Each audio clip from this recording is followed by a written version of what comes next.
Ils pensent que notre armée, elle est celle d'il y a 10, 15 ans.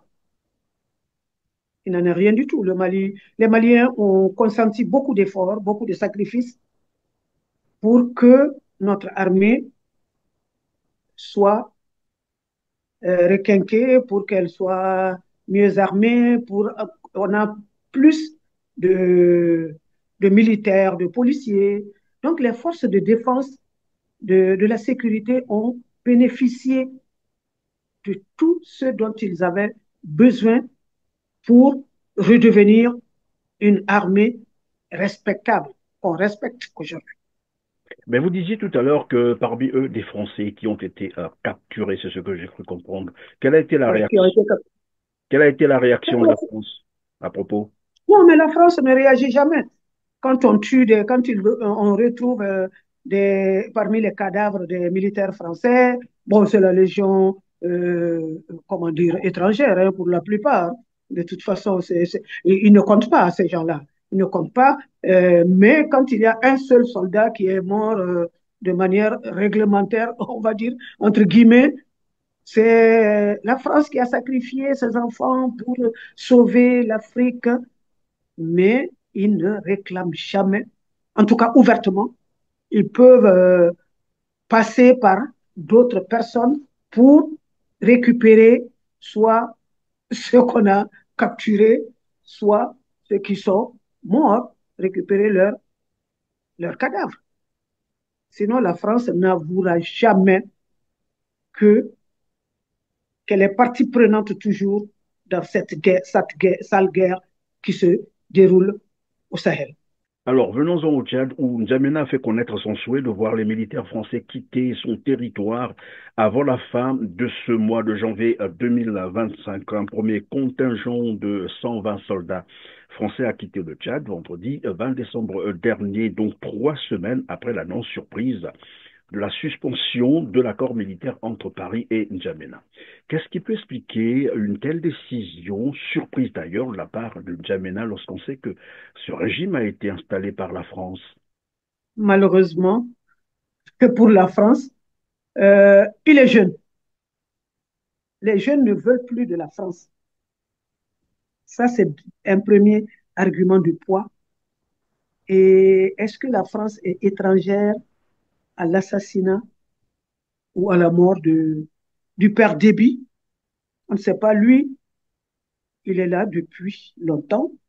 Il est venu par le premier convoi de Tchadiens au nord. Il a dû comprendre beaucoup de choses. Il sait beaucoup de choses. C'est pourquoi le Tchad et la France, c'était je t'aime moi non plus. Et aujourd'hui, le Tchad a compris que du côté des autres pays de la CEAC, il n'a pas de poids. Et de l'autre côté, c'est le Niger, l'AES, qui, est, qui a tourné carrément le dos à, à la France. Le Soudan, de l'autre côté. Qu'est-ce qui reste au Tchad? De s'affranchir aussi. Parce que tôt ou tard, ça viendra. Tôt ou tard, ce désamour-là allait être déclaré. Donc, le fils d'Ébi a été clairvoyant. C'est ça un homme d'État. Moi, je ne l'aime pas particulièrement, mais ceux qui ont cette décision-là, il n'y a que les hommes d'État qui savent la prendre. Dire non. Quand tout est fini, on dit non. Moi, c'est comme ça que je vois euh, cette déchirure-là chez les Tchadiens. C'est déchirant parce que la France avait fait croire aux Tchadiens que c'était eux les plus importants sur le plan sécuritaire. C'est sur le Tchad que la France a toujours misé sur le plan sécuritaire. C'est eux qu'on mettait en avant et c'était eux le bouclier, etc., etc. Mais il a fait preuve d'intelligence et de courage. Il a rompu avec la France. Advienne que pourra. Parce que la question du CFA aussi est sur la table.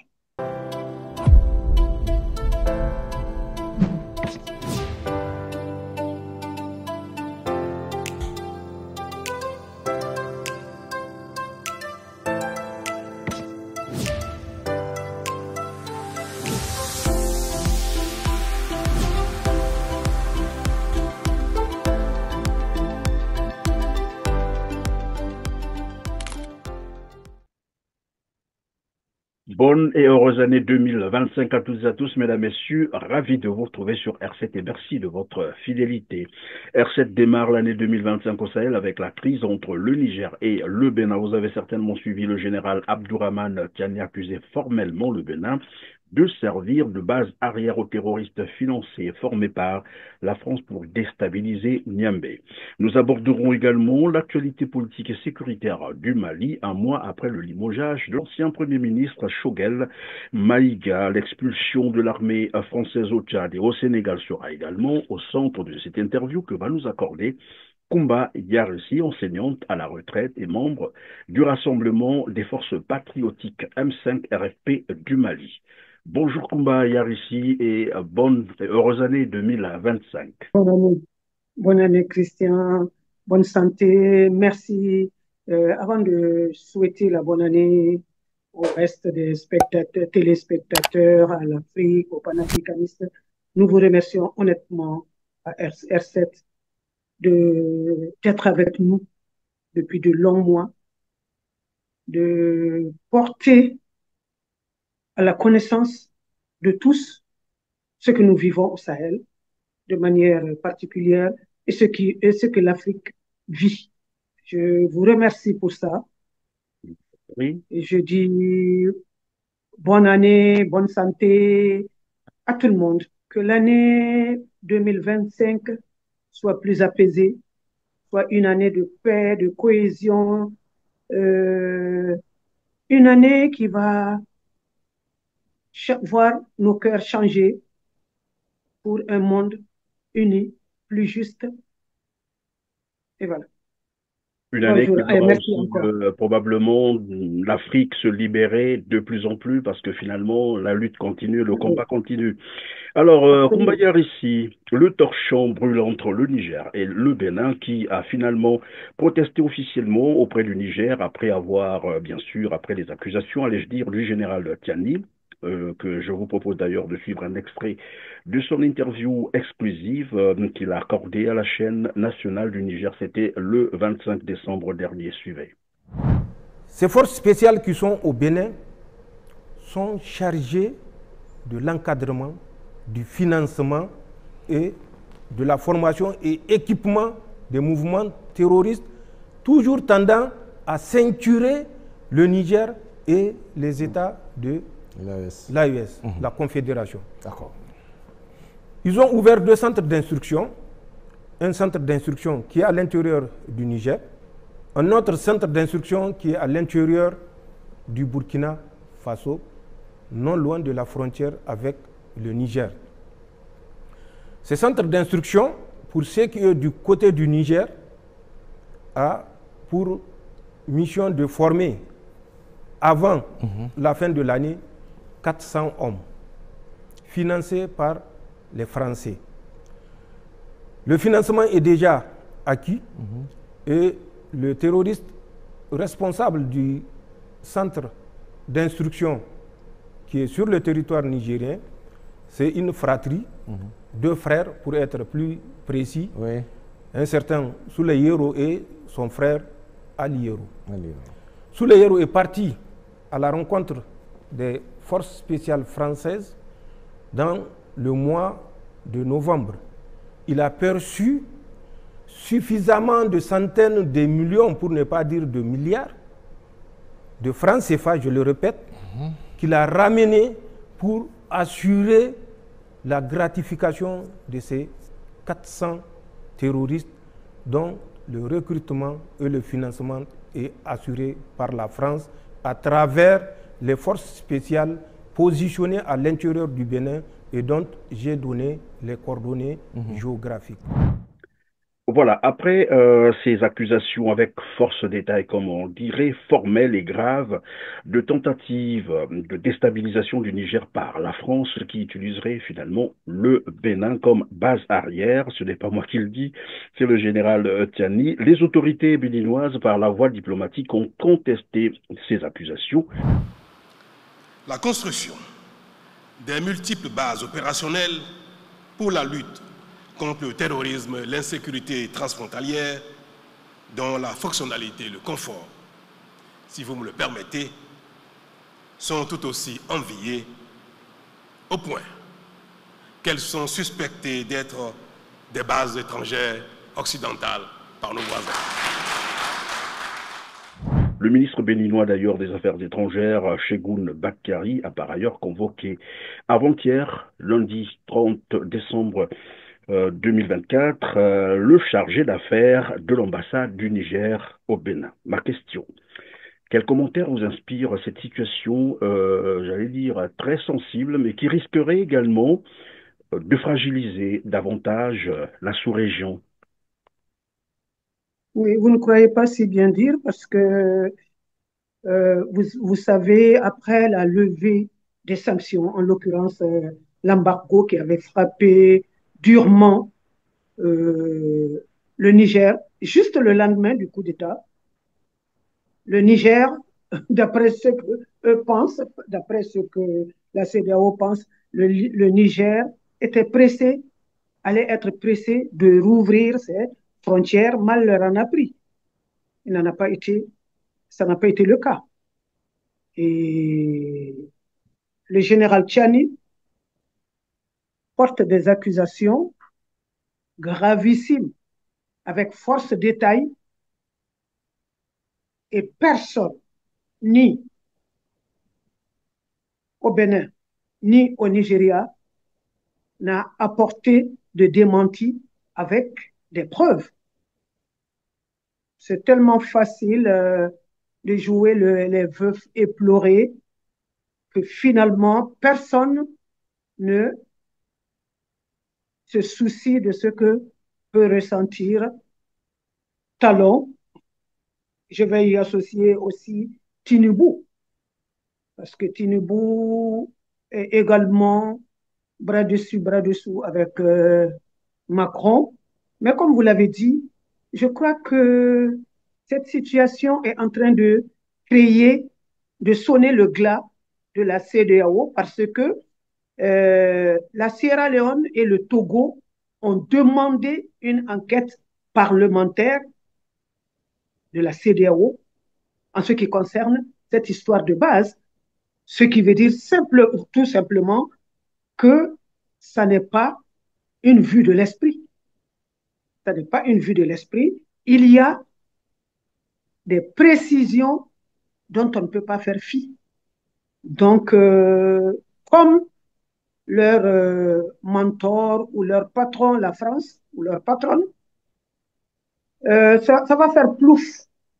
Ça va faire plouf et ça finira par être révélé aux yeux du monde entier parce que Chani a donné des précisions qu'on ne peut pas réfuter. Tiani, comme le premier ministre malien, le nouveau premier ministre, ont travaillé dans le système des Nations Unies, le système sous-régional, etc., etc. Et ils en ont vu, ils en connaissent un long bout. Donc, je crois que la seule chose qui reste à Talon, c'est de faire amende honorable et d'arrêter ce qu'il est en train de faire parce que ça ne va pas prospérer. Et on Donc, est-ce qu'on peut le comprendre par saura. là que la contestation, bien sûr, du Bénin, c'est justement, on peut mettre ça, disons, au bénéfice de la diplomatie, comme tout pays d'ailleurs qui n'accepte jamais ce genre d'accusations, même quand elles sont formelles. Vous l'avez dit tout à l'heure, c'est quand même le général Abdourahmane Tiani et ne prendrait pas aussi ces risques-là si c'est vraiment pas vérifié ou si ce n'est pas prouvé, il n'aurait pas pris ce risque. Mais la question, c'est de savoir, est-ce que on peut penser finalement que le spectre de l'intervention militaire qu'avait déclaré évidemment la CEDEAO contre le Niger ne s'est pas encore éloigné, d'autant plus que la CEDEAO ne s'est plus jamais prononcée là-dessus, c'est-à-dire n'a jamais levé officiellement euh, ce principe d'intervention militaire. Est-ce qu'on peut penser que c'est toujours ce spectre qui continue? Oui, ce spectre n'est pas éloigné, c'est pas très loin, parce que après la réunion de la CEDEAO du 15 décembre, il y a eu une grande annonce au niveau de l'AES ou alors au sein de l'AES La prolongation de 6 mois qui a été demandée a été interprétée par les chefs d'État de l'AES comme une manœuvre de peaufiner et de mettre en œuvre leur stratégie de déstabilisation du Sahel. C'est comme ça que ça a été perçu, c'est comme ça que ça se vit. C'est pourquoi justement les trois armées sont en état d'alerte et le résultat est visible sur le terrain. Le résultat est d'autant plus visible que nos forces armées sont en train d'engranger des victoires et elles sont sur tous les fronts dans les trois pays, sur les plus de 2 millions de kilomètres carrés. Vous vous imaginez en cette période de fête ce que ça peut coûter. C'est pourquoi on leur dit, on leur fait un coucou, on leur dira notre reconnaissance devant l'Éternel. Alors, prenons donc l'hypothèse que c'est la France qui est derrière, comme l'a dit d'ailleurs le général Abdourahmane Tiani. Donc, je disais, prenons cette hypothèse. Pourquoi est-ce que cet acharnement contre le Niger seulement, alors qu'il y a aujourd'hui trois États à rassembler autour de l'Alliance des États du Sahel? Pourquoi seulement s'acharner sur le Niger, selon vous? L'uranium. L'uranium. L'uranium. L'uranium parce que le Niger, pardon, Tchani a fait un coup de maître. Tchani a signé avec l'Union européenne carrément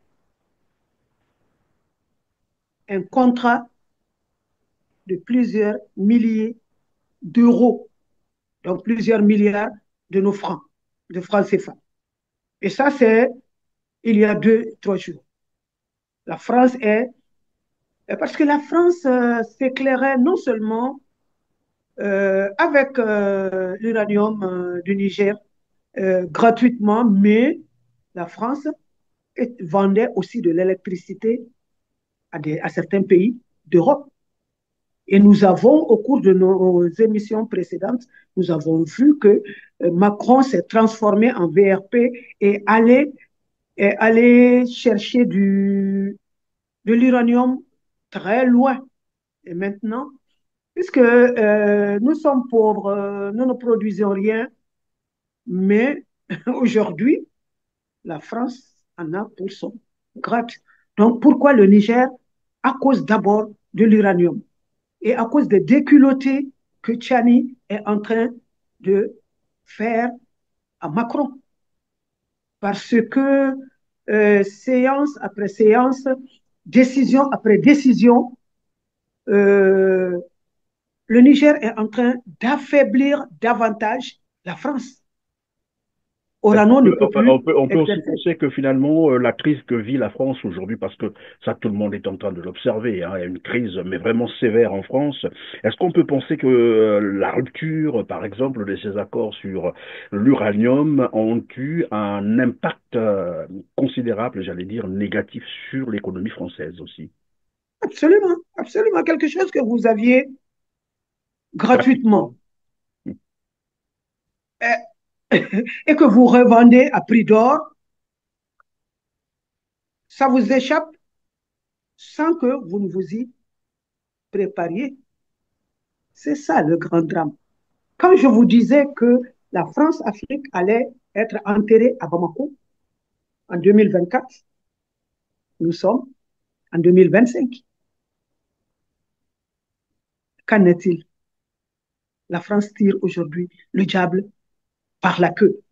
Et l'aspect économique est important, mais quelle sera l'influence désormais, l'influence diplomatique à l'international de la France?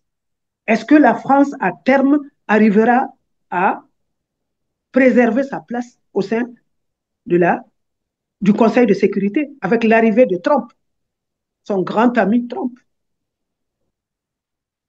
Alors, Et aujourd'hui, oui, Kobayarishi, Tout à l'heure, nous parlions donc de cette crise entre le Niger et le Bénin. Ce sont là des accusations portées contre le Bénin par le général Abdourahmane Tiani. Ça me rappelle un peu les accusations que le Mali avait portées aussi contre la France, voilà, le Mali accusait la France d'alimenter les terroristes, de renseigner les terroristes, de leur fournir les armes.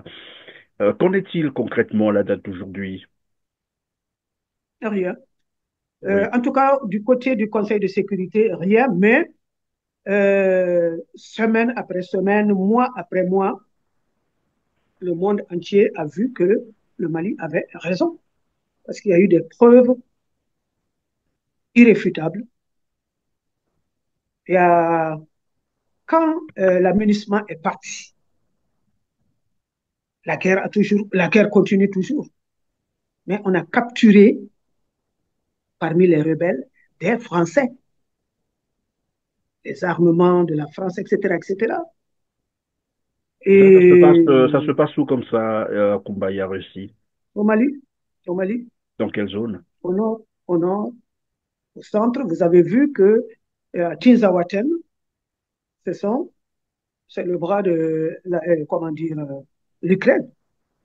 C'est le diplomate ukrainien qui était à Dakar, qui a dit à la face du monde que ceux qui nous agressent, ceux qui tuent chez nous, bénéficient de leur aide parce qu'ils ne peuvent rien contre la Russie. Et donc, il faut s'attaquer aux amis de la Russie, sauf qu'ils ne savent pas que, comme les Français d'ailleurs, comme tout le monde, ils pensaient que nous nous sommes jetés dans les bras de la Russie. Nous sommes pusillanimes. Nous n'avons aucune ambition. Nous n'avons pas la tête. Nous ne pouvons rien concevoir comme stratégie par nous-mêmes, etc., etc. Mais aujourd'hui, tout le monde sait ce qui se passe en réalité. Parce que les, à la frontière, à la même frontière, il y a les grosses têtes, les gros patrons des rebelles qui se sont réunis et qui ont signé un papier pour peut-être attaquer le Mali, etc., etc., parce qu'ils sont sortis de l'accord d'Alger. Mais le lendemain, la mort les a tous pochés, La mort, tous. c'est-à-dire l'armée On les malienne. a assassinés. L'armée, ils ont été décimés par les airs, par l'armée de l'air, parce que ils n'ont pas confiance. Ils pensent que notre armée, elle est celle d'il y a 10, 15 ans. Il n'en est rien du tout. Les Maliens ont consenti beaucoup d'efforts, beaucoup de sacrifices pour que notre armée soit requinquée, pour qu'elle soit mieux armée, on a plus de, de militaires, de policiers. Donc les forces de défense de la sécurité ont bénéficié de tout ce dont ils avaient besoin pour redevenir une armée respectable, qu'on respecte aujourd'hui. Mais vous disiez tout à l'heure que parmi eux, des Français qui ont été capturés, c'est ce que j'ai cru comprendre. Quelle a été la Ouais, qui ont réaction? été... Quelle a été la réaction de la France à propos? Non, mais la France ne réagit jamais. Quand on tue, on retrouve parmi les cadavres des militaires français, bon, c'est la légion, comment dire, étrangère hein, pour la plupart. De toute façon, ils ne comptent pas, ces gens-là. Ils ne comptent pas. Mais quand il y a un seul soldat qui est mort de manière réglementaire, on va dire, entre guillemets, c'est la France qui a sacrifié ses enfants pour sauver l'Afrique, mais ils ne réclament jamais, en tout cas ouvertement, ils peuvent passer par d'autres personnes pour récupérer soit ceux qu'on a capturés, soit ceux qui sont morts, récupérer leur cadavre. Sinon, la France n'avouera jamais que qu'elle est partie prenante toujours dans cette guerre, sale guerre qui se déroule au Sahel. Alors, Et d'ailleurs, oui, je vous en prie, allez-y. aujourd'hui, Talon a reçu les Peuls du Bénin, qui en ont marre d'être fauchés par la mort. Ils subissent tout. Parce qu'aujourd'hui, au Bénin, les Peuls sont assimilés à des rebelles. Mais pourquoi ça?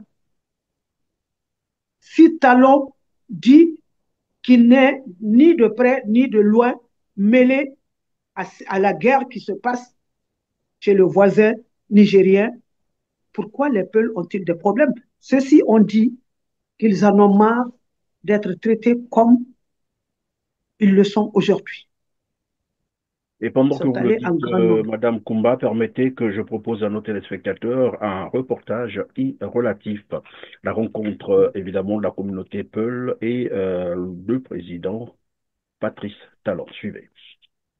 Patrice Talon reçoit des dignitaires et représentants de la communauté Peul du Bénin, une communauté victime d'abus et parfois stigmatisée.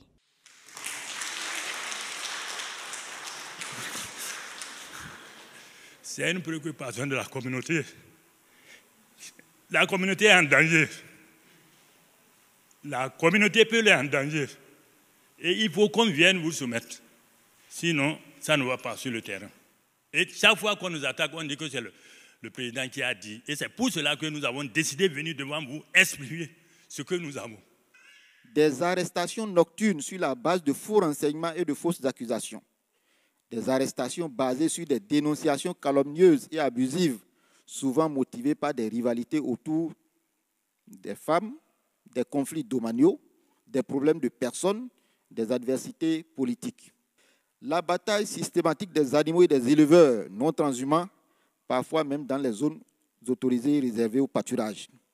Aucune considération des autorités coutumières et religieuses de la communauté Peul dans ces cas d'arrestation. Interpellation des femmes dont les maris sont soupçonnés d'appartenir à une organisation de terroristes sans avoir la moindre preuve de leur complicité. Alors, Madame Koumbayari, donc pour vous, c'est un indice qui prouve qu'évidemment, il y a un malaise. Sinon, pourquoi est-ce qu'on accuserait donc les Peuls de rebelles s'il n'y avait rien, entre-temps.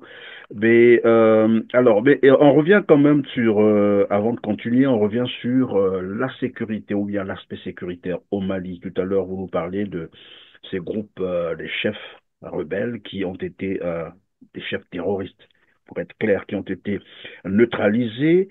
Quel bilan peut-on faire, ou lecture, le bilan, ce n'est peut-être pas à vous que je vais poser cette question.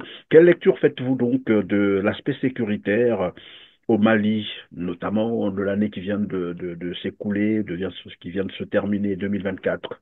Y a-t-il eu des avancées? Ça a reculé? Ça rassure?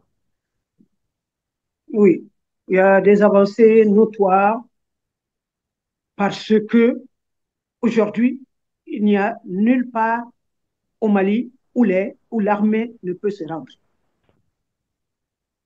Avant, il y a 2 ans, nous avions une armée qui fuyait des militaires, qui se cachaient, etc., etc. Aujourd'hui, depuis 2 ans d'ailleurs, que l'offensive a été lancée, ils vont à leur poursuite, même dans les grottes. À part Tinzaouaten, au nord du Mali, le calme est revenu. Évidemment, l'insécurité zéro n'existant pas, on peut dire quand même que le nord a été pacifié. Tinzaouaten, nous avons vu l'épisode, le triste épisode de Tinzaouaten, avec la mort de beaucoup de soldats et des Russes. Mais aujourd'hui, la peur a changé de camp. Au centre aujourd'hui, le centre, ça dénotait d'une certaine stratégie. Il fallait brûler le centre pour 2 raisons. Opposer les Peuls au Dogon, d'une part, et d'autre part, attirer toute l'attention sur le centre pour que le nord ne soit jamais récupéré. Mais aujourd'hui, au centre également, les soldats ont commencé à agir. Ils sont à Bandiagara. Il y a 2 jours, il y a 21 terroristes qui ont été neutralisés. Nous regrettons la mort d'un de nos soldats. Et à Nioro du Sahel, vers la frontière mauritanienne, il y a des assauts. Bon, ce n'est pas très notable, mais c'était une zone qui ne connaissait pas le terrorisme. Nous sommes à Nioro, nous faisons partie du Sahel occidental. Et nous faisons frontière, il y a une ville, l'une des villes importantes de la Mauritanie qui est à quelques heures de Nioro. Et comme nous savons que les communiqués, au départ, pendant plusieurs années, les communiqués des terroristes, ils le faisaient à partir de la Mauritanie. Et la Mauritanie n'était jamais attaquée. Et nous avons notre calife. Qu'est-ce que ça peut vouloir? Qu'est-ce que ça peut vouloir dire? Ben, un deal, n'ayons pas peur de le dire, un deal entre eux, entre la Mauritanie et les Touaregs. Alors, Madame Koumayarissi, puisque de plus en plus on accuse, de plus en plus on accuse la France de former, de financer le terrorisme au Sahel, est-ce que on peut, en attendant bien sûr avoir la confirmation probablement, pourquoi pas, par des procès si cela pourrait avoir lieu, est-ce qu'on peut penser que c'est une transposition finalement de la bataille entre, j'allais dire, les Occidentaux et la Russie, une bataille qui a été transposée finalement au Sahel, en Afrique? Oui, une bataille peut-être, ça c'est récent, hein, mais la France, Macron ne s'en est pas caché. Hein. C'est pourquoi justement la question de la CEDEAO est très très importante pour la France. Parce que la CEDEAO, ayant prêté le flanc, je ne sais pas, la CEDEAO est devenue une bande, les chefs d'État, la plupart des chefs d'État ont constitué une bande de voyous, se sont constitués en voyous. Carrément. Parce que, oui, parce qu'ils ne respectent aucun texte de la CEDEAO, ils n'en font qu'à leur tête. À preuve, les 2 embargos uniques auxquels les 2 pays de l'AES ont été soumis et qui étaient destinés à fracasser le pays, nos pays, à nous détruire. Au Mali, par exemple, pendant près d'1 an, notre administration a fonctionné avec 15% de son budget de fonctionnement. Alors, si on veut détruire un pays, on commence par son administration. Sur l'économie, oui, les finances, oui. Tout. Ça n'a rien. Sur le passage de leur embargo, rien n'a résisté. Et comme ils ont senti que les Maliens n'ont pas été, comment dire, ne sont pas descendus dans la rue, parce que c'est ce qu'ils avaient prévu, 2 ou 3 semaines après, ils ont dit, ils vont descendre dans la rue pour les balayer. Comme ils ont rencontré de la résistance, ils n'ont pas attendu au Niger. C'était le lendemain qu'ils les ont soumis à un embargo encore plus drastique. Même les médicaments étaient concernés. Et donc, ils savent très bien qu'ils ne pourront plus. Devant un peuple déterminé, on ne peut rien du tout. On ne peut plus rien. Parce que vous voyez qu'à travers l'Afrique, les ondes de choc sont en train de parcourir l'Afrique. Sont en train de parcourir l'Afrique. Et nous souhaitons que ces zones de choc se raffermissent en arrivant dans des pays comme le Congo, comme le Cameroun, par exemple, Oui, vous pour dites, qu'enfin je comprends, ils oui. acceptent de se libérer, ces peuples-là. Parce que Évidemment, ce sont les peuples qui font leur histoire, quoi qu'il arrive, quoi qu'on dise. ce sont les peuples qui font leur histoire. L'onde de choc est là. La preuve, c'est qu'au Tchad et au Sénégal, au Tchad déjà, ils ont commencé d'ailleurs à partir, hein. Parce que, On va y oui. revenir tout à l'heure.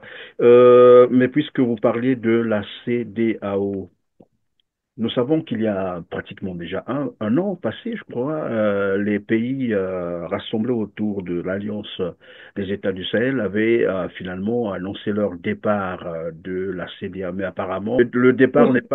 n'est pas encore effectif. Pas, je ne dirais pas ça comme ça, c'est pas souhaité. C'est pas C'est pas souhaité. souhaité par la Pourquoi? CEDEAO. C'est pourquoi c'est le 28 janvier, Oui, c'est la date de départ. le 28 janvier C'est prochain, pourquoi le nous- prochain, voilà, 2025. 2025. Oui. Donc, nous sommes à un mois, moins d'un mois Oui. du départ définitif parce que après leur réunion qui préconisait de prolonger de 6 mois, pourquoi 6 mois, il y a eu un communiqué émanant de nos chefs d'État qui ont dit niet. Et quand les gens refusent, ils disent non. Alors si, et d'ailleurs, il y a des décisions qui ont été prises par l'AES, telles que la libre circulation. Bon, il y a une chance pour la CEDEAO parce que les trois États sont dans la zone UEMOA, la zone CEFA. Et la zone CEFA a des textes similaires à ceux de la CEDEAO. L'UEMOA a été créé par la France. Et vous voyez cette convergence entre les deux. Et d'ailleurs, avant qu'on nous impose l'embargo, c'est la France d'abord, c'est l'autre là, comment dire, Macron, qui a dit 2 jours avant qu'il allait appeler le président sortant du Ghana, qui d'ailleurs, pour se faire excuser peut-être par les Africains, a pris la décision de de n'imposer de visa à aucun ressortissant africain. Donc, tous les Africains peuvent aller au Ghana. Et donc, que reste-t-il de leur pouvoir? Comment vont-ils faire chanter l'AES Mais quand quelle analyse portez-vous sur cette rallonge, cette tentative de rallonge du délai du départ des États qui ont demandé finalement quitter la CEDEAO? c'est pour permettre à Macron de sévir. Macron a beaucoup de griefs contre nos chefs d'État. Le dernier à lui en faire voir de toutes les couleurs, c'est évidemment le général Tchani. Comment laver l'afro? Parce qu'eux, ils vivent tout comme un afro. Donc, une Nous façon voulons de nous dire libérer. que dans l'entretemps, on pouvait changer les régimes, voilà, acquis. Eh ben oui, la Ah oui. déstabilisation. Et le week-end, comment dire, cette période de fête est une période de tous les dangers dans notre zone. Pourquoi? Ça n'est pas une vue de l'esprit. Toutes nos armées sont en état d'alerte. On a enlevé, il y a quelques jours, le calife de Nioro du Sahel, Amadou Hadi Tal. Un homme de paix, un homme qui plaide auprès des peuples comme lui pour les déracaliser. Mais ils ne sont pas contents. Ils l'ont enlevé. On ne sait pas où est-ce qu'il est. Il est On ne sait porté pas. disparu, c'est ça? Oui, on l'a enlevé à quelques kilomètres de Nioro. Il était allé à une fête religieuse. Un On l'a enlevé. enlèvement revendiqué, c'est ça? Pas pour oui, revendiqué parce que je ne sais plus quel califat là qui a revendiqué ou c'est l'ACMI. En tout cas, ça a été revendiqué. Ça a été revendiqué. Bon, en pareille situation, on ne rend pas compte des tractations et autres. D'aucuns ont dit que le Sénégal a dépêché un avion avec des militaires. Bon, j'en ai pas la confirmation, mais ça se dit depuis son enlèvement, le lendemain de son enlèvement. Et donc, Macron a certainement besoin de ces 6 mois-là pour mettre en œuvre tout ce qu'ils sont en train de préparer. Parce que Macron a dit à tout le monde qu'il allait utiliser tous les moyens, même recruter des vidéomènes, des journalistes, etc., etc. Et aujourd'hui, l'AES a pris une décision importante dans le domaine de la communication. Il y aura une télévision de l'AES et il y a d'autres mesures pour, évidemment, contrecarrer les mensonges, les médias mensonges. On fait, euh, on est en train de, ils sont en France, Macron et ses gens sont en train de tout faire pour semer la psychose au sein des populations. Chaque jour vient avec son lot de mensonges qui est très souvent démenti. Donc, ce qui se dit, ça n'est pas faux. On parlerait donc de la bataille de la communication. Alors, Koumbaya, Oui. revenons sur l'aspect politique au Mali toujours, un mois après le limogeage de l'ancien Premier ministre Choguel Maïga. Quelle lecture peut-on faire de, j'allais dire, politique, lecture politique on peut faire? Le paysage politique, le Mali même, de manière générale, il y a plus d'apaisement. Les vidéomènes, les soi-disant activistes qui hurlaient matin, Lorsque midi vous et dites qu'il soir, y a plus portés d'apaisement, disparus, mais lorsque, la politique, pardon, d'un point de vue, lorsque, lorsque, pardon, pardon, lorsque vous dites qu'il y a plus d'apaisement, une façon de dire que Choguel était le problème, c'est ça?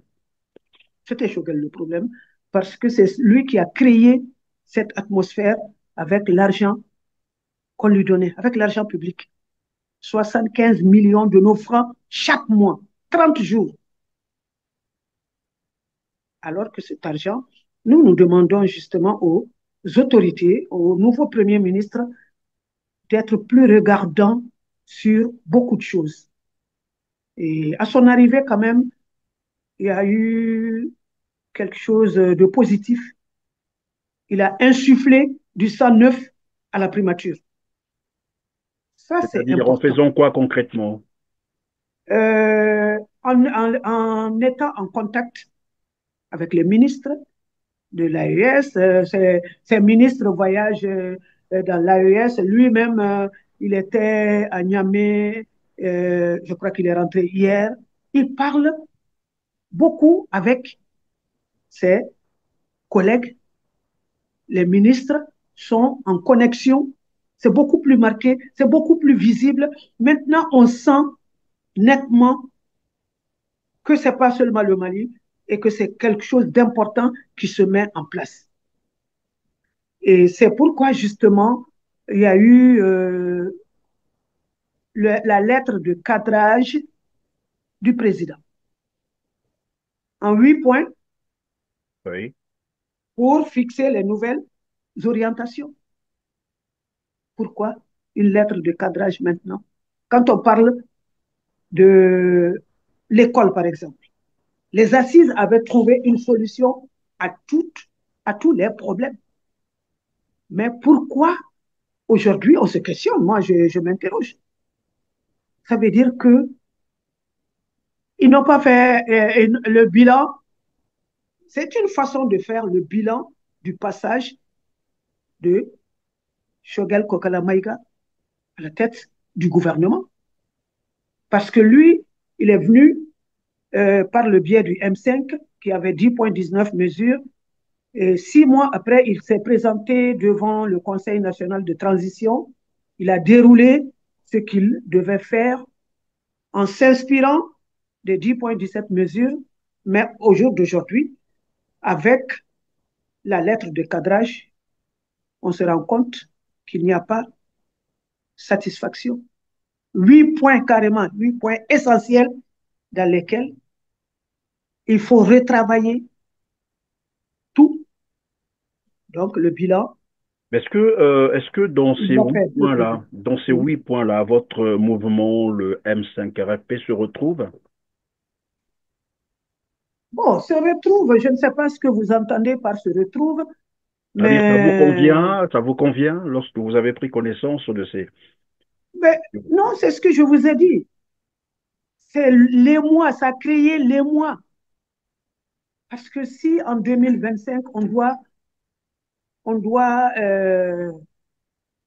préparer l'élection présidentielle, est-ce que c'est en 2025 qu'on aurait dû dire de travailler dans le domaine de l'éducation, par exemple, refonder le système éducatif en 6 mois, par exemple? Oui, mais Est-ce que qu'est-ce c'est la bonne chose qui à faire? finalement... Ça veut dire que Shogel n'a pas travaillé. Shogel n'a aucun bilan. C'est ce que ça veut dire. Nous, on l'avait dit. On n'était pas d'accord. Mais nous n'avions pas où le dire. Avec qui? Aujourd'hui, le Mali tout entier sait que Shogel, son passage, peut-être, je ne sais pas ce qui va se passer après. Est-ce qu'on va procéder par perte et profit? Est-ce qu'on va dire à la face des Maliens qu'on s'est trompé en le gardant très longtemps? Non. Comme quoi, Shogel, le mouvement M5 partage aussi euh, cet échec. malheureusement, nous ne pouvons pas regarder les gens dans les yeux et dire que ce n'est pas notre faute. Jusqu'au moment où nous l'avons démis de ses fonctions à la tête du comité stratégique, nous sommes comptables. Mais bien avant, on n'était plus concerné par ce que le gouvernement faisait, d'autant plus que tous nos ministres ont été chassés du gouvernement. Est-ce qu'à partir de ce moment même, raisonnablement, on pouvait être comptable? Donc, si on veut analyser le compagnonnage du M5, c'est sujet à caution. C'est Et sujet à caution. que peut-on penser donc de l'état d'esprit du M5 maintenant là? Mais le M5, nous sommes des combattants.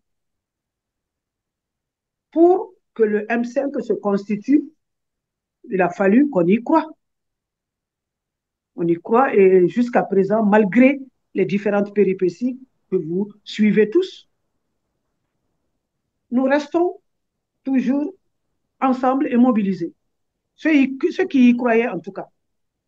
Parce que nous nous réunissons, nous avons d'ailleurs en vue un atelier qui va regrouper le M5 et ses amis pour dire ce que nous pensons exactement. Est-ce que notre vision est édulcorée, etc., etc. C'est l'atelier qui va se tenir en 2 jours qui fera connaître la position réelle du M5 aujourd'hui. Parce qu'on ne peut pas faire comme si rien ne s'était passé. Est-ce que je peux penser que le M5 pourrait avoir un candidat à l'élection présidentielle, si jamais, bien sûr, On n'en a pas discuté pour l'instant. pas encore. On n'en a pas discuté pour l'instant, mais je crois qu'il n'y aura pas de sujet tabou au cours de l'atelier, mais on n'en a pas discuté. Mais je sais que, en toute honnêteté, nous, à EMK, un moment, on avait demandé au président Assimi de se porter candidat. On avait demandé sa candidature. Ça fait très, très longtemps. Je rappelle, moi, je rappelle ça parce que ça s'est fait. On a tenu une conférence de presse pour demander ça. Bon, Comme quoi vous où ça pouvez n'est réitérer, vous aujourd'hui? pouvez renouveler Voilà. votre demande alors. On peut parce que c'est EMK qui décide. Vous savez, M5 RFP est composé de 7 entités aujourd'hui. Et chaque entité est autonome. Nous avons un socle commun, mais chaque entité est autonome. Et donc, si EMK aussi se retrouve, EMK peut décider en toute souveraineté de la ligne qu'elle souhaite voir. Sinon, la problématique, le problème de candidature, honnêtement, n'a pas été abordé encore en notre sein, au sein du M5, je veux dire. Alors, pour terminer avec le Mali, qu'en est-il de l'activité politique sur place? L'activité politique, depuis que les 11 ont été relaxés, il y a, euh, il y a des choses qui se passent. Des gens qui essaient de se retrouver, des gens qui demandent ci, qui demandent ça, mais officiellement, je n'ai pas vu grand-chose pour l'instant. Politiquement, je n'ai pas vu grand-chose. Peut-être que les choses, parce que le monde politique était comme anesthésié, n'ayons pas peur de le dire. Depuis, depuis 2020, le monde politique est comme anesthésié. Parce que on fait la politique sous les tropiques d'une drôle de façon. On ne se retrouve pas autour d'idéaux.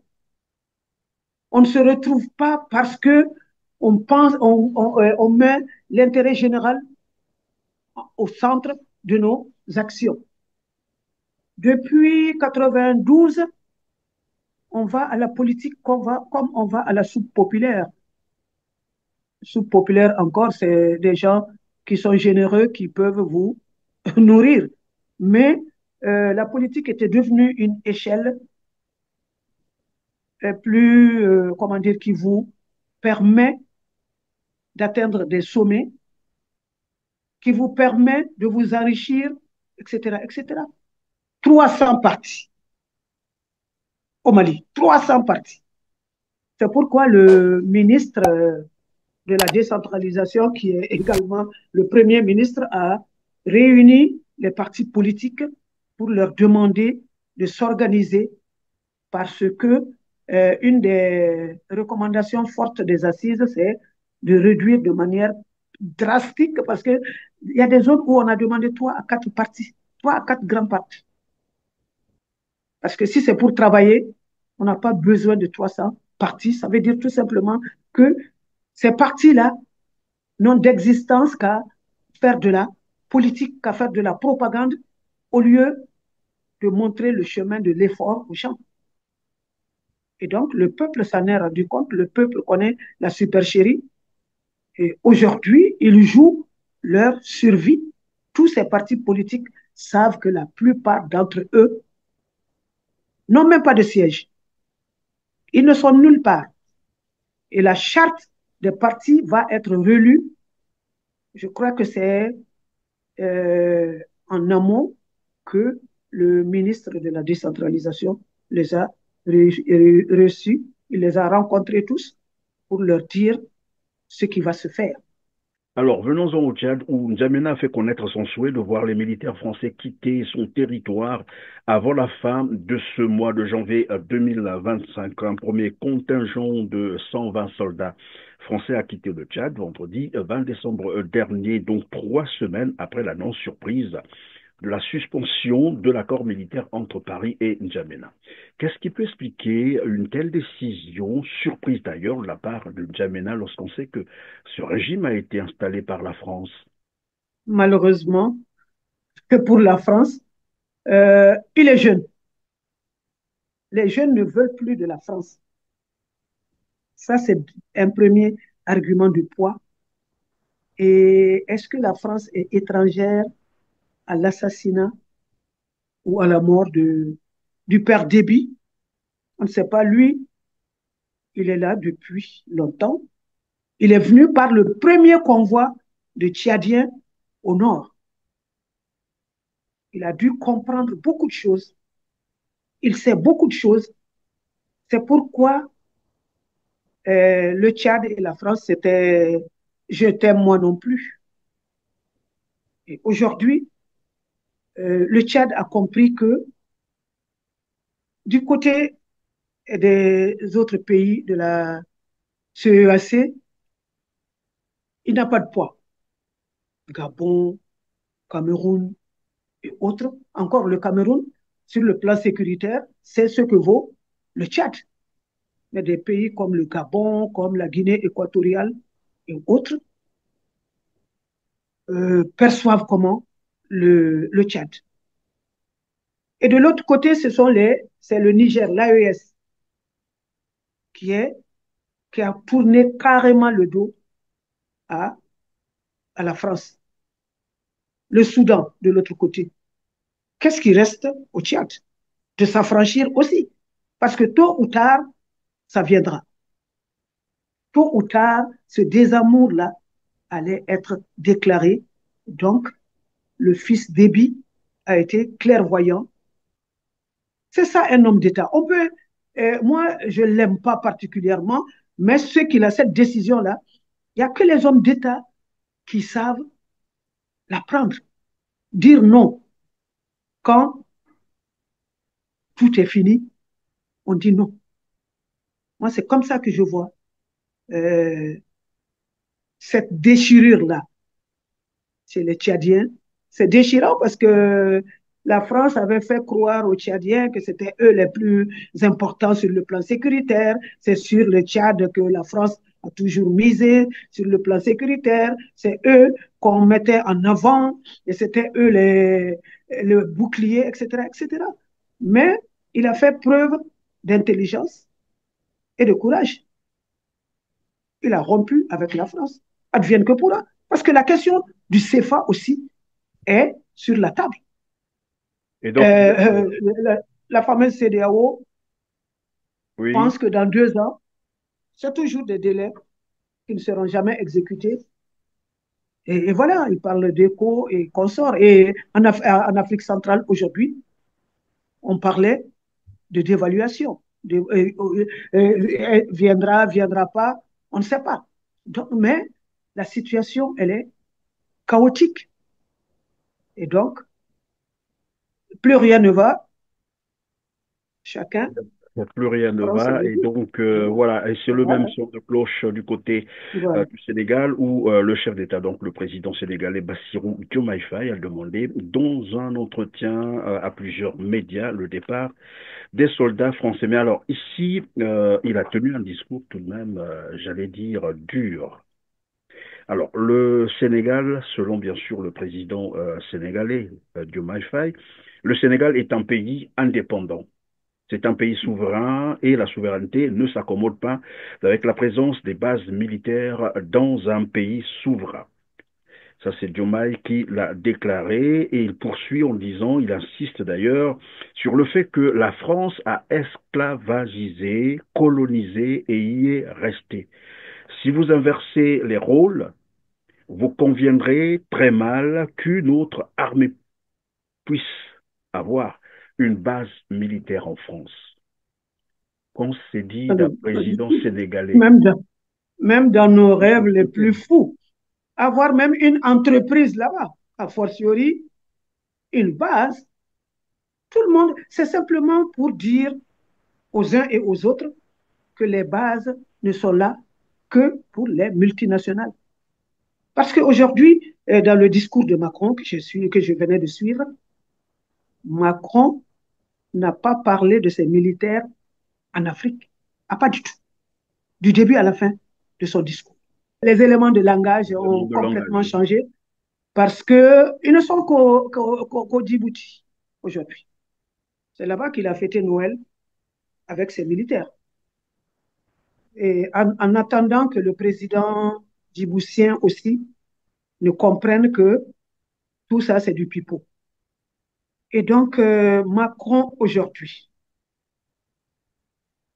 tout le monde en Afrique est en train de comprendre que les 11 accords que De Gaulle leur a laissés comme héritage est en train de fondre comme neige au soleil. On dénonce les accords les uns après les autres. Les bases protégeaient les multinationales. Et puisque les multinationales même sont chassées Orano, on lui a fait comprendre au Niger que c'était fini. Fini, même pas de partenariat. Ils ont été renvoyés sèchement. Les, comment dire, tous ces gens-là s'en vont les uns après les autres. S'il n'y a plus d'armée pour les protéger, ils ne sont à l'abri de rien du tout. On sait qu'au Sénégal, quand Sonko devait être envoyé en prison, les jeunes se sont mobilisés et se sont attaqués aux intérêts français. Et comme, en citant les raisons pour lesquelles la France est présente dans beaucoup d'endroits, surtout en Afrique, il a d'abord parlé de sauvegarder les intérêts de la France et ensuite de protéger les Français. Ça, c'est quand on voit l'ordre dans lequel c'est dit, on voit que c'est pathétique. La France elle-même ne sait plus où donner de la tête. Le Sénégal va continuer de surprendre. Est-ce qu'on peut comprendre par là qu'on tend finalement vers la fin totale, j'allais dire, de l'influence française en Afrique? Absolument. La France n'a même plus d'influence. Ce qui maintient encore l'Afrique dans les liens de la France, entre guillemets, c'est le CFA. Et en 2025... La prochaine étape, c'est le CFA. C'est ça. La dernière étape. Pas la prochaine, la dernière. Il n'y a plus rien entre la France et nous. Parce que les entreprises payent des impôts aujourd'hui ici. La France ne contrôle plus les matières premières. La France, ce n'est plus, sur le plan sécuritaire, ce n'est plus la France qui décide. Sur le plan diplomatique, la France n'est pas, il vous souviendra que que le Mali a dénoncé, comment dire, l'accord qui existait entre la France et ses colonies. Elle était leur porte-plume. C'est pourquoi, justement, la France a de quoi s'inquiéter avec l'Allemagne et l'Angleterre, qui seront sans pitié pour demander que la France ne soit plus membre du Conseil de sécurité, parce que diplomatiquement, la France n'a plus aucun poids. Ce ne sont pas les Africains qui vont l'aider dans les votes de ci ou de ça. Alors, madame... Et la France, aujourd'hui, s'appuie simplement sur le Maroc. Mais le roi étant malade, si jamais il doit être remplacé par son fils qui est très jeune, ce ne sont pas ces vieux conseillers qui vont faire des cadeaux à la France. Parce qu'eux sont là depuis. Ils ont tout vu et tout entendu. Ils connaissent beaucoup de choses. Merci, Koumba Yarissi. Je reviens sur la déclaration de Bassirou Diomaye Faye, le président sénégalais. C'est très intéressant. Il convient donc de rappeler évidemment ce passage pour dire que le Sénégal est un pays indépendant, c'est un pays souverain et la souveraineté ne s'accommode pas avec la présence de bases militaires dans un pays souverain. C'est lui qui l'avait déclaré, ou qui l'a déclaré, c'était le 28 novembre dernier, en insistant sur le fait, et je l'ai dit tout à l'heure, que la France a esclavagisé, colonisé et y est restée. Si vous inversez les rôles, vous conviendrez très mal qu'une autre armée puisse avoir une base militaire en France. Quand c'est dit de Bassirou Diomaye Faye, c'est une surprise pour vous? Ce pays Non, pas du tout. Parce que longtemps attaché à la France. Oui, le Sénégal, oui. De la colonisation à Bassirou, le Sénégal et la Côte d'Ivoire ont toujours été perçus par les autres Africains comme des sous-fifres de la France. C'est Houphouët-Boigny qui a aidé la France à s'implanter davantage en participant à tous les coups, tous les mauvais coups. Les assassinats de présidents, la destruction de la Fédération du Mali. Aujourd'hui, il n'y aurait pas eu de Sénégal si la Fédération du Mali avait prospéré. Il a cassé tout. Il a cassé des républiques. Il a participé à la destruction de nos pays, etc., pour être tout simplement un endroit pour faire de la Côte d'Ivoire un endroit inespéré pour les entreprises françaises. C'est pourquoi la Côte d'Ivoire est le numéro un de l'UEMOA en fait d'investissement, etc. Bon, bref, que Bassirou soit comme Bassirou est jeune, Sonko est jeune. Bassirou n'était pas attendu. C'est Sonko qui devait venir. Mais Macky a été obligé de faire venir, entre guillemets, Bassirou parce qu'il a fait toutes sortes de misères à Sonko. Heureusement pour le Sénégal, le duo, ils ne sont pas nés de la dernière pluie, ce sont des gens solides, ils ont pu tirer leçon de tout ce que Macky leur a imposé, et d'ailleurs, ont-ils le choix de prendre ce chemin-là? Non. Ils sont issus d'une jeunesse qui, aujourd'hui, sait ce qu'elle veut. Donc, c'est pas du tout surprenant et moi, je pense même qu'ils iront plus loin parce qu'ils doivent faire un peu attention. Ils ne doivent pas dévoiler toutes leurs cartes, mais le meilleur est à venir. Ils n'ont pas peur, c'est déjà ça, parce que quand on a peur, c'est adieu la valise. Donc, ce duo, on doit dire aussi que Sonko a assuré l'autre jour à l'Assemblée nationale devant les députés. Il a déroulé son programme et il n'a pas été du tout tendre ni avec la France, ni avec Macky Sall. Oui, mais là, Et on ils sont note avec. bien qu'il y a désormais des possibles poursuites judiciaires contre Macky Sall. Est-ce qu'on peut interpréter ça comme une chasse à l'homme, c'est ça? Quel homme! Mais quand on transforme une république en république bananière, quand on clochardise la jeunesse, et rien que ça, on doit rendre compte. Quand on a mal géré la gouvernance, Macky devait être pourchassé même. Comment on peut gouverner un pays pendant 12 ans, faire ses valises, remettre la clé de Dakar ou du Sénégal et prendre l'avion, se détourner de tout le monde, sans dire au revoir. Ah non, Macky Sall, dans l'histoire de l'Afrique, je n'ai jamais vu ça quand même. Ce que Macky Sall a fait. Il s'est présenté aux députations. Il pensait qu'il pouvait tromper les Sénégalais et leur faire croire que, de faire regretter son départ aux Sénégalais. Mais il a vu la déculottée qu'ils ont eue. Il a dû démissionner de l'Assemblée. Qu'est-ce qu'il va faire aujourd'hui? Il ne fait plus de politique. Il a démissionné de l'APR. Il a trahi même ceux qu'il a exposés. Certains d'entre eux ont été exposés par Macky Sall et sa famille.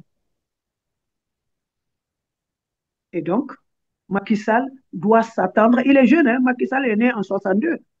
Il peut vivre encore longtemps. On peut prendre des lois, hein? Et il verra. Il verra ce qu'il Une verra. loi d'amnistie, par exemple. Ah non, certainement pas. Certainement pas. L'amnistie, ce n'est pas pour les crapules. Ce n'est pas pour les crapules, l'amnistie. Merci Koumba Yarissi, nous sommes à la fin de cette émission. C'est le début de l'année, le premier jour de l'année. Vous avez probablement un message à passer, des vœux à passer à ceux qui nous suivent, à la communauté africaine, j'allais dire, pour terminer. Oui. Moi, je ne me lasserai jamais de remercier les panafricanistes, les différentes diasporas et surtout la presse.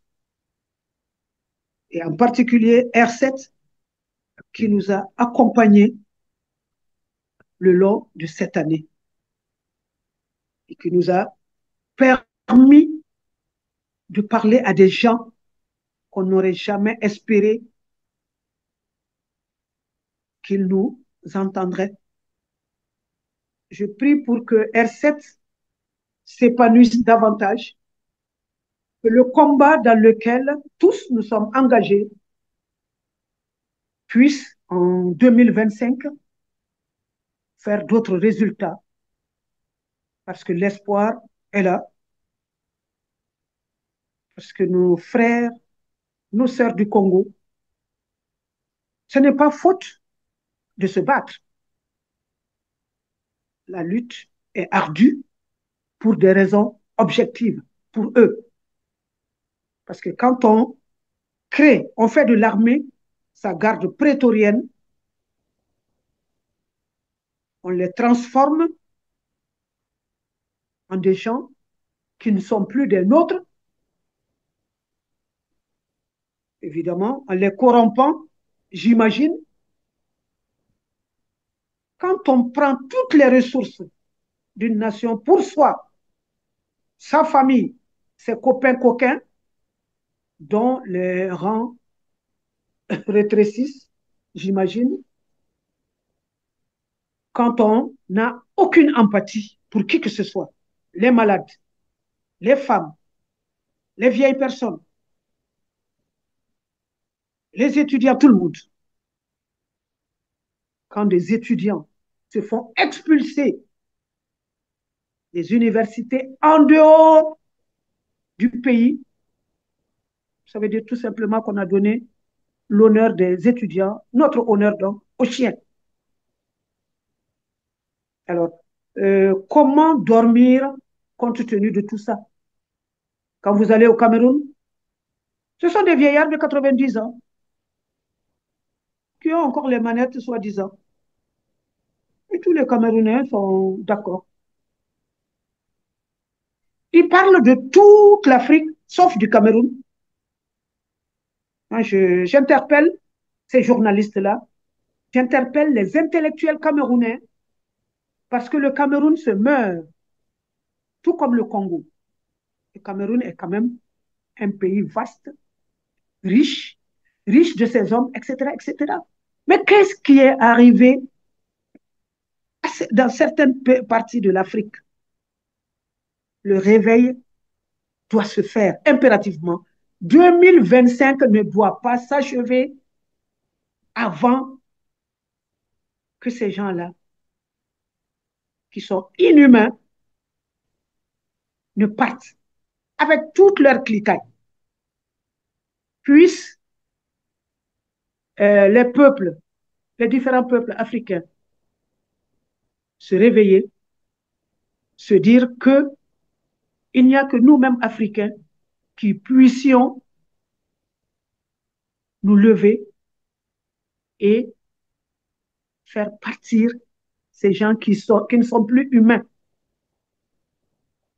Ils ont déshumanisé les populations et ils sont eux-mêmes déshumanisés parce que à l'arrivée, plus personne ne compte dans le pays. Eux, ils ont tout, mais personne ne les aime parce qu'ils n'aiment personne. Christian, merci. Merci pour tout. Je t'en prie. Que l'Afrique continue de rester debout, quoi qu'il arrive. Merci Kumba Yarissi. Je rappelle que vous êtes enseignante et membre du Rassemblement des forces. Enseignante à la retraite. Je suis à la retraite enseignante à la retraite, mais on est toujours enseignant dans tous les cas. Et membre donc du Rassemblement des forces patriotiques M5 RFP.